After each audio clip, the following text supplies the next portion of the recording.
तर अशा प्रकारे आपण पायलो हिल हे सर्व वयोगटांमध्ये म्हणजे 15 वर्षाच्या पुढे सर्व वयोगटांमध्ये आपण वापरू शकतो. फक्त एक आहे की आता आपल्याला ह्याचं समजून घेतलं पाहिजे की पायलो हिलचा डोस कसा घ्यायचा. तर पायलो हिलचा डोस हा सकाळी अनुषापोटी एक कॅप्सूल आणि रात्री झोपताना जेवणानंतर एक कॅप्सूल, अशी सकाळ संध्याकाळ आपल्याला एक एक कॅप्सूल घ्यायची.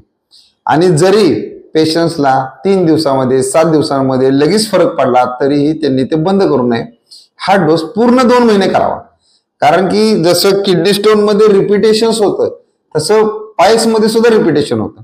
मग हे रिपिटेशन्स न व्हावं किंवा परमनंट रिझल्ट मिळावे ह्यासाठी कमीत कमी 2 ते 3 महिने हा प्रोडक्ट घेणं फार गरजेचं आहे.